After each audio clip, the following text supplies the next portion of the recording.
Reflections with theologian Father James Bacik, campus minister and assistant professor of philosophy at Bowling Green State University in Bowling Green, Ohio. The God of the Bible, the God of Jesus Christ, is also the God of the Exodus. And he is one who gives political and economic and social liberation to people, a real physical kind of thing. Not just a moral thing and not just a spiritual kind of dimension, but a God who wants people to develop and grow, a God who wants to overcome suffering in this world. And I think that maybe if we can get that kind of image of God across to the dominant kind of society, then maybe we are able to enlist more people in the struggle for liberation. And perhaps if that image of God can be preached to those who are dispossessed, then they don't have to turn off the biblical God. They can say, hey, that can be my God. Joining Father Bacik in today's Reflections is Father Bernard Voth, the pastor of St. Teresa Parish in Toledo, Ohio. Today's Reflections focuses on the topic of the God of Exodus and liberation. Here's Father Bacik. Bernie, I'm glad you had a chance to come and speak with me a bit on this program. You are well known around our diocese as one of the priests that works in the central cities. I've spent a lot of time as the pastor of St. Teresa Parish and have a lot of experience dealing with inner city kind of problems. So I wondered if we couldn't take up the general question of what Christianity has to say to people who are downtrodden or oppressed in one way or another. I guess both you and I realize that very often Christianity has been presented as sort of a private kind of affair, business between me and God, and a matter of saying, well, how can I save my soul? Very often it has had that private and individualistic cast to the preaching and so on.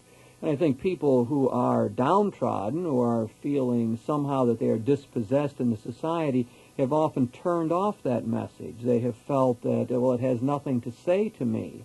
It's really the language of the dominant society that I hear speaking, and I need something else. And so I guess what you and I often are talking about is the social dimension of the gospel, trying to figure out how the gospel can speak to people who are trying to better themselves in one way or another. How do we get the more communal notion of the gospel message across to people? One of the tools that we have available to us is the whole idea of liberation theology. Liberation theology, of course, is developed in South America, at least as we often talk about it. And these people are trying to give us a new kind of message, a new kind of understanding of what Christianity can be all about. Maybe we could just begin to sketch out some of the themes of that liberation theology and try to gradually fill out the picture and then see what applications it has to our work here in our own parishes and in trying to preach the gospel. One of the things that the liberation theologians tell us is that we have to be very aware of the kind of political and economic and social enslavements that can be afoot, that very often people find themselves just turned into sort of that hellish circle of poverty, for example, and can't find their way out, that they seem to have no avenues open to them.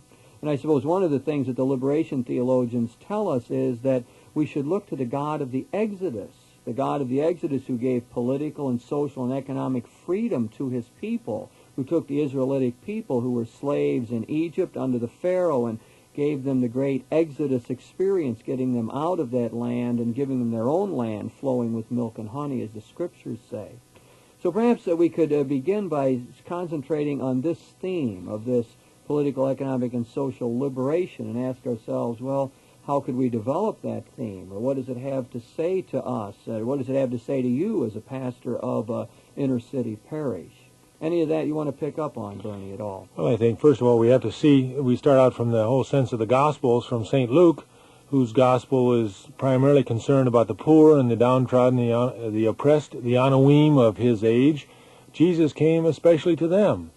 And this message that he preached to them was this message of liberation. And if you recall when Jesus first went in the temple in his opening, the beginning of his ministry, he quotes Isaiah, how he has come to set these captives free, to release the prisoners, to help the blind and the sick and the oppressed.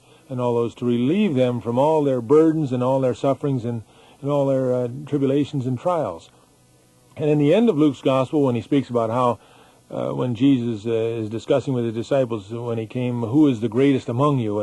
And Jesus says to them, now earthly kings lord it over their people, and those who exercise authority over them are called their benefactors, yet it cannot be that way with you, Jesus says. And he says, I'm among you as one who serves.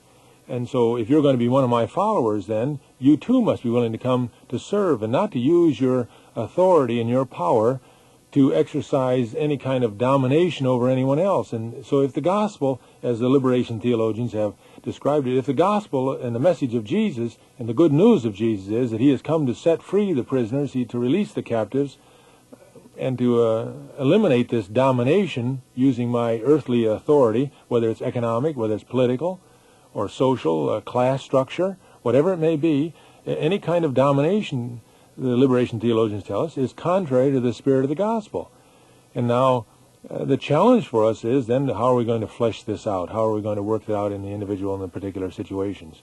When we begin to look at a parish like yours, Bernie, St. Teresa's, a central city parish, I guess is what we call it, isn't it? Somebody will say inner city parishes. Central city, inner city. A lot of the people living in your area are certainly poor, and perhaps I'm wondering how they sense that. Let's contrast, for example, the South American experience where the liberation theology comes out of, where you have this tremendous difference in classes. You have a few powerful families in these countries or who are controlling things. You have the multinationals who are very powerful, and you have this large mass of people who are really dispossessed and barely eking out any kind of existence Yes. at I all. just happened to be in Brazil, and 1/3 of the 6 million people live in favelas, these little, I guess we describe in our American terms as shanty towns, as little huts on a hillside of a mountain which people just go in and kind of take over and live there. And outside every large city you have this tremendous number of poor people who come there and just barely eke out existence. The average monthly wage is $80, yet their standard of living, their cost of living for food and everything else is comparable to the United States. And so we see the poor people exist on beans and rice. And this is a large number of people. I This mean, you is don't have 1/3. the This is- great dominant middle class as we have in the United States. No. And I think the people who have tried to make Christianity real in South America these days, the progressive kind of people who have tried to enculturate the gospel and make the message of Jesus, as you were describing, to come alive there, have to take that into consideration. One of the things they have tried to say is, let's try to see the gospel through the eyes of these people. Let's try to think about what Christianity is about from the viewpoint of the dispossessed. And very often, as we know, they have used Marxist kinds of analysis. They are very big on the class structure idea and the class struggle in order to achieve this liberation. I know a friend of mine was teaching down in Brazil and said that in the classes constantly the students would be asking questions about class. He would make a point and have an opinion, and they'd say, well, which class does that favor? You know, is that in favor of the well-to-do or the dispossessed? So that it seems as though, at least in the academic world down there, they tend to think in those polarized categories. And I guess my question really is that real in any way here in the United States or in your kind of parish? Well, I think it's real. I think it's real. I think the real thing about it is that as we do theology, as we try to understand the message of the gospel and how does it apply to us, we are always trying to judge this and evaluate this in light of the circumstances and the position and the setting and we find ourselves in at the present time. So that historically in a predominantly Protestant country where you have the great strong work ethic, and you'll have somebody like Max Weber writing the Spirit of Capitalism and the Rise of Protestantism, which, you know, emphasizes the accumulation of material things and the hard work, the work ethic, so to speak, and that it's a sign of God's favor. The whole theologizing about the message of Jesus says that if you go out and work and struggle and strive and if you're good, God will bless you with many material possessions.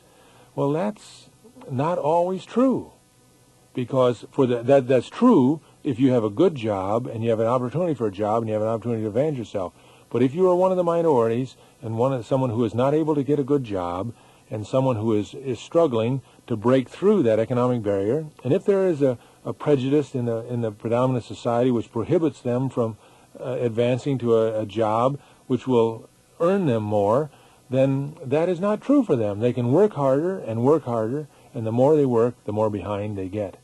And so when we begin to think about how people view this, you were contrasting people in the United States, the dominant culture, with the dispossessed or the disadvantaged. I'm thinking about in many of the parishes where I have served and where we the dominant middle class values hold, and very often people don't want to hear any talk of the social gospel. Very often that part of it is simply once they want to rule that out. They want to keep the very private kind of religious thing where one goes to church on Sunday and is engaged in saving one's soul, but they don't want the status quo messed up in any way, because that it is a very comfortable one. It's a comfortable one for me in the kind of world that I have lived in. So, and I think that we have to recognize this. In other words, talk of liberation theology is very disturbing to people who have it made, who have a very comfortable kind of existence in the society. And they really, the social dimension of the gospel, they would just as soon not hear very often. When we preach in the ordinary middle class parishes in our diocese about social justice matters, there are often people who don't like it, who want to object, and who don't want to hear that preaching. Don't message. Preach politics. That's politics in the gospel, in the pulpit, and you want to get the politics out of the pulpit and just preach the gospel. Preach about love, about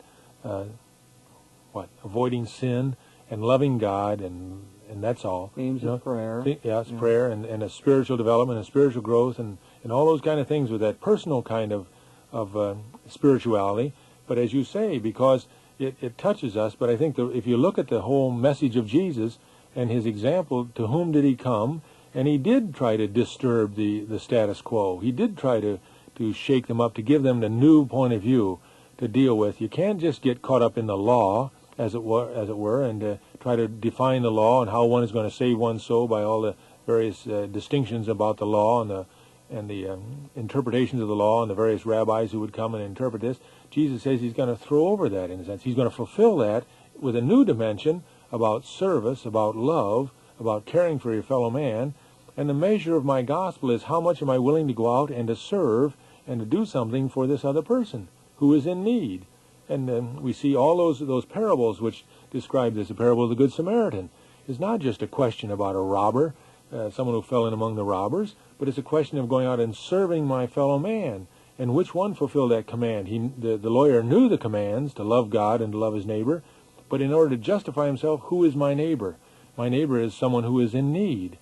And I think the church more and more is coming into an understanding of seeing how we have to look at the totality of Christianity, the totality of, for example, the body of Christ, the mystical body, which all those parts in the Corinthians 11th chapter speaks about the body of Christ with all those parts interrelated and interdependent.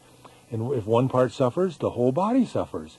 If one part rejoices, the whole body is glorified. We begin to see much more the interconnections between the totality of the Christian community and the impact of the Christian community. And so, of necessity, we're going to have to try to do something which will live out my faith in relationship with my fellow human beings.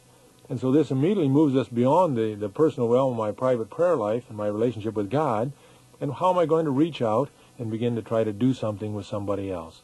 Ernie, let me get back a minute to the attitudes of the people that you serve. I was trying to contrast those with the attitudes of a lot of the parishes where I have served, or the people I have dealt with, which would be predominantly middle-class people, and saying that the social dimension of the gospel is not too thrilling to them very often, not palatable, and not well-known. Maybe that would be a way of saying it. It would not be emphasized. Too harsh in that. Maybe it hasn't been emphasized, and much of it is unknown. But I'm thinking back now to the kind of people that you're serving now, and those who are indeed dispossessed in our society. Do they have a sense of this? Do they come at the gospel in another way? I think of the whole technique we call consciousness raising these days. I know even in South America they will talk a lot about the need to talk with the poor people, to get them to reflect on their experience so they can begin to appreciate the fact that they are not getting their fair share, so that they can be energized to try to work to improve their situation. Now, I wonder if in your parish you sense that same thing. Do you have to do a lot of consciousness raising? Do your people already feel that oppression? Do they are they upset with the dominant There's culture? no question or that do you they need feel to work that. in that? There's no question. I don't have to explain that, and that's why they feel that oppression. Mm-hmm. So that any kind of imagery and any kind of examples has to somehow give them a kind of a hope. And I think this gave rise to the whole, if you want to call it, the Black Power movement, was a consciousness raising of mm-hmm. the possibility, with the power of God and with the power of the people, to try to deal with that, of trying to change the status quo. If you would leave it up to the dominant society, they would never try to improve anything on a question of racism or any kind of prejudice or anything like this. They're not going to deal with that because it doesn't touch them. My grandfather, who lived in a country, he had no contact with blacks or the problems of blacks, and he says, what are all the protests and what are all the demonstrations, what are all the marches about? He couldn't understand that. And until someone, so I don't have to explain that, or that's part of their very life, that their whole existence is wrapped up in that. So they don't the need Christian the message, consciousness. They don't. You figure that in the United States that has happened. Your parish is predominantly black, isn't it? 50% black. I see. Okay. But I'm thinking about the 60s when, Mm-hmm. for many people, I think that was the consciousness-raising time. In other words, in the society as a whole, people were given expectations and were told, hey, the American dream is for everybody. We think of Martin Luther King and I think that was one of the major things that he was trying to say, was that there is a better way, that the American way of life is meant for all of us, that we are all supposed to be free in this situation and have equal opportunity. I think those were the consciousness-raising days. I think for many white people that happened at that time. I remember you yourself were down at Selma, not so? Yes. And in the march, and that was a time, I think, for you of seeing things perhaps in a different way, or deepening your own perception of the problems of the dispossessed in our society.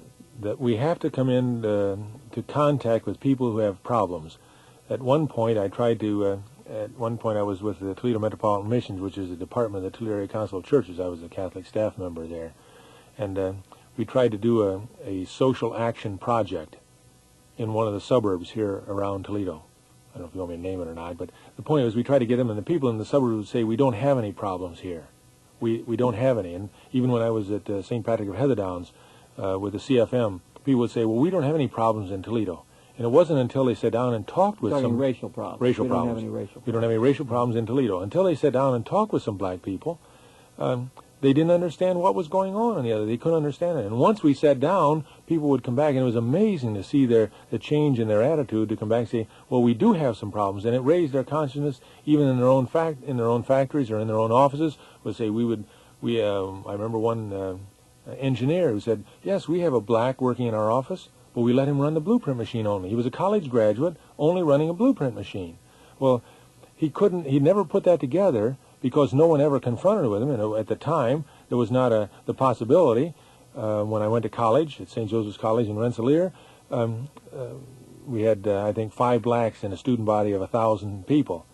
And I went back later on their board, and in the 60s, and people would say to me, well, Bernie, we didn't have those problems when you and I were in school. Why do we have them now? Well, we had 5 blacks. 5 blacks are not going to confront 1,000 students to try to change the situation. They're going to do the best they can to try to work through that.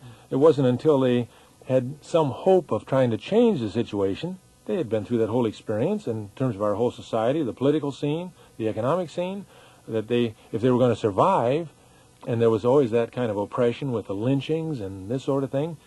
They report as early as 1900, there were something like 68 lynchings in 1 year reported in the papers.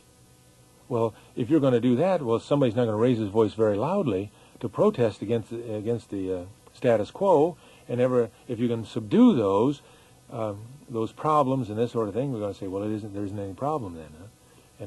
And it wasn't until they in a sense, banded together, began to try this whole struggle of trying to raise their goals and their ideals, to try to highlight the problems to the majority society, that there was some significant change began to be made. But that was not without a great price, and it's very disturbing and very upsetting and challenging to people to try to begin to look at things differently. And we tend to be creatures of habit, and we tend to follow the path of least resistance. And if we don't have to disturb the society and we don't have to change too much, well then, things are going along and we try to downplay. That's part of one of the visions of doing theology, as you begin to try to just look at the goal. Our goal is to somehow try to come to God and to reach God. And if you try to downplay all the problems which are presented and the incongruities of society, those are downplayed. But if you point over, as you suggested earlier, with a different kind of an approach of society, Hegel, in his whole analysis of society, looks at it as a thesis and an antithesis and a synthesis, and Marx then developed this as a whole thing of class struggle. But it comes at society from a different point of view, and people get very upset when people want to talk about the struggle or the challenge or the difficulties and this sort of thing.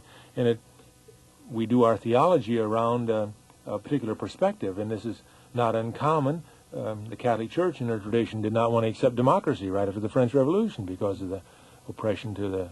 I think probably one of the questions at hand with all this is that the liberation theology that makes it into Time magazine and that people hear about in the popular press does come from South America and is largely bound up with a Marxist kind of analysis of society and class terms, and wants the class struggle in order to achieve this better society. I think that the question becomes whether in the United States that really is a good model. And I think we really ought to remember that there's people doing black theology in the United States that are trying to work out of the experience of blacks and their own particular brand of oppression and the slavery experience and so on, and the breakdown of family life and so on, and is trying to do theology from that perspective. And I have the feeling that if we're going to talk about the Christian gospel today in the United States, we probably have to work out our own way of analyzing the situation. I mean, I don't think Marxist kind of analysis really works in the United States. I don't think that many people are into that.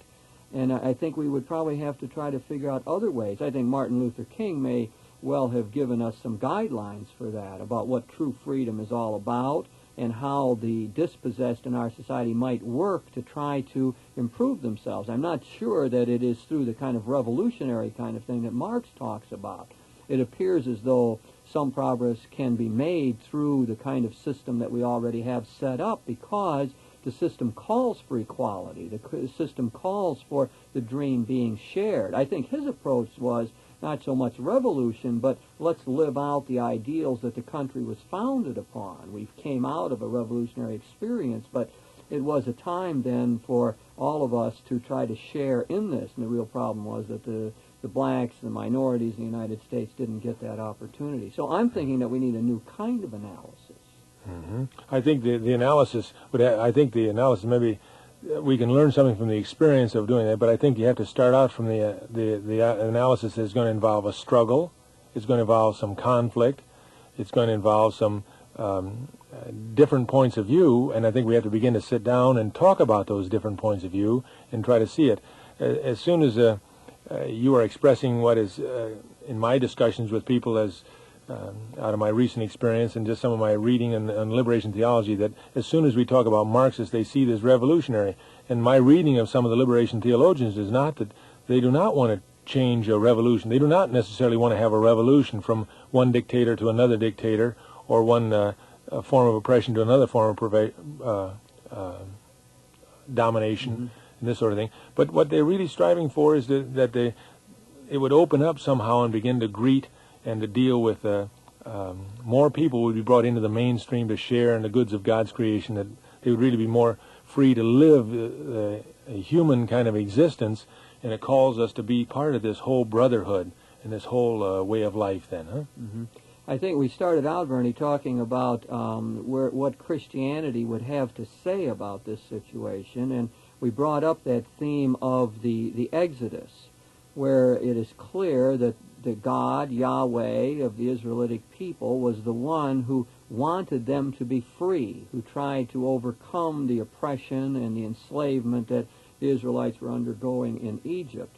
And I think that is perhaps a theme that needs to be developed as you would preach to your people in your parish, and as I would try to preach in my own kind of setting, and as we would try to teach, that to remind people that the God of the Bible, the God of Jesus Christ, is also the God of the Exodus. And he is one who gives political and economic and social liberation to people, a real physical kind of thing, not just a moral thing and not just a spiritual kind of dimension, but a God who wants people to develop and grow, a God who wants to overcome suffering in this world. And I think that maybe if we can get that kind of image of God across to the dominant kind of society, then maybe we are able to enlist more people in the struggle for liberation. And perhaps if that image of God can be preached to those who are dispossessed, then they don't have to turn off the biblical God. They can say, hey, that can be my God. That's the kind of God that I can believe in. It's the kind of God that calls me to try to better my own situation, to walk through those doors that have been opened to me, and to try to knock down the walls that are imprisoning us. So the God of the Exodus perhaps is exactly what we need when we think about enslavement.